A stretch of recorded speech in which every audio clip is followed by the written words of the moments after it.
Hello. I'm Dr. BLT. Welcome to Song Talks, and today I'm going to talk about Brian Jones, the Thanatos, the Eros, and the 27 Club. Yes, I'm Dr. Bruce L. Thiessen, licensed psychologist, also known as Dr. BLT. Those are my initials.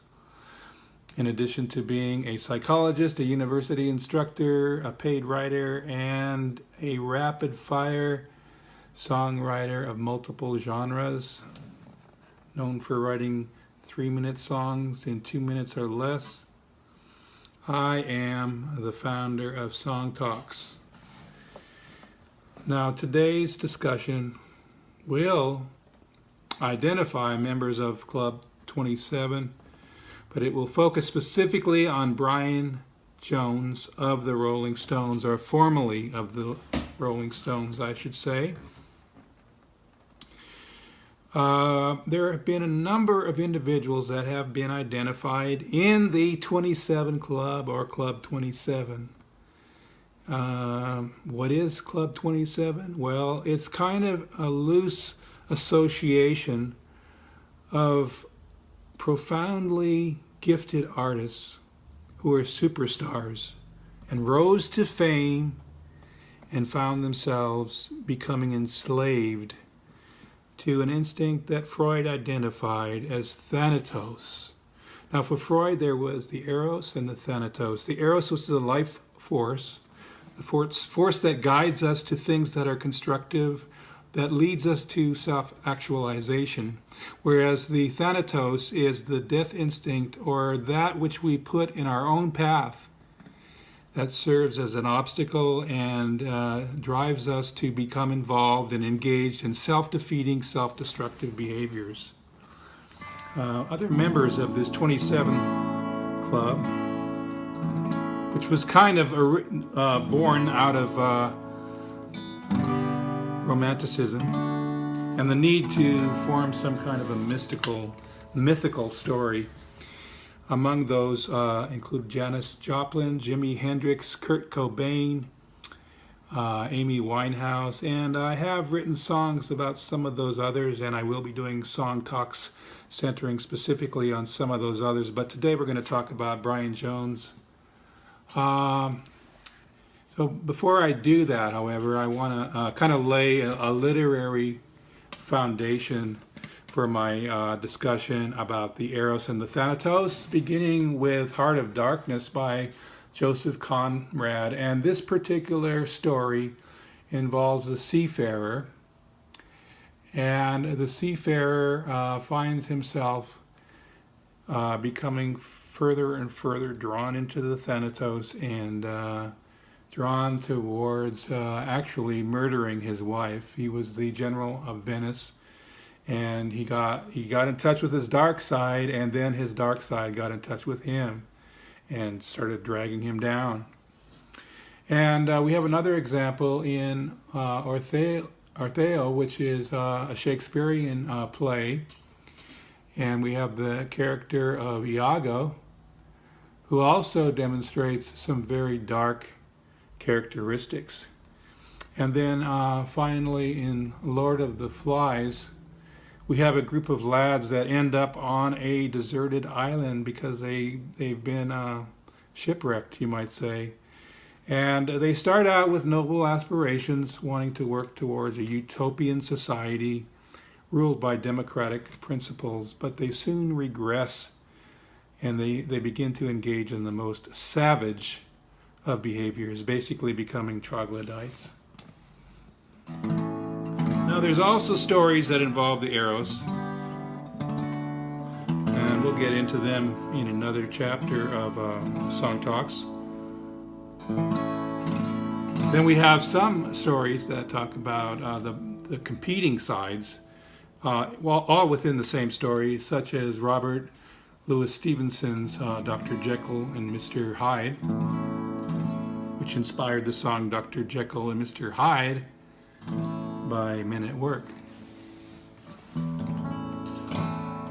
But now I'm going to talk specifically about Brian Jones. You know, he was the founding member of the Rolling Stones, and he had a profound influence on their early music.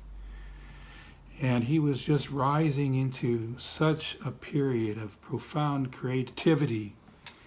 And suddenly he found himself taking rather risky behaviors and engaging in a downward spiral of self-destruction. He ended up getting involved heavily into drugs, consuming mass quantities of illicit drugs, getting involved with all kinds of different women and partying, and he soon started missing practices, and he just wasn't living up to his creative potential. And so the band got together and basically let him know, you know, you're out of the Rolling Stones. Can you imagine being kicked out of the Rolling Stones?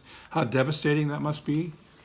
Not only are you kicked out of one of the most profound bands of the British invasion and one of the most enduring acts, what would become one of the most enduring acts, but you're left with a sense of abandonment and potentially a sense of betrayal, even though it might be your own fault and you know deep down inside. But betrayal and abandonment, you know, do not mix well with the Thanatos, or the death instinct, and he was ultimately found a month later, drowned in a swimming pool in his own home in Sussex, England.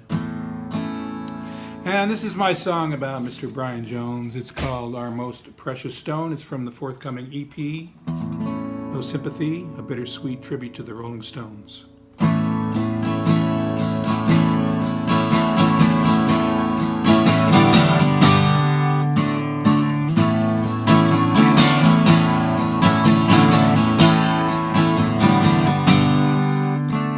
Cause to celebrate July the 4th, we'll have to wait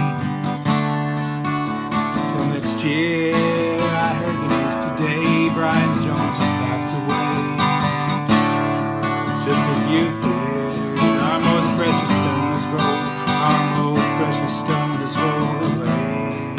Our most precious stone is rolled, our most precious stone is rolled away.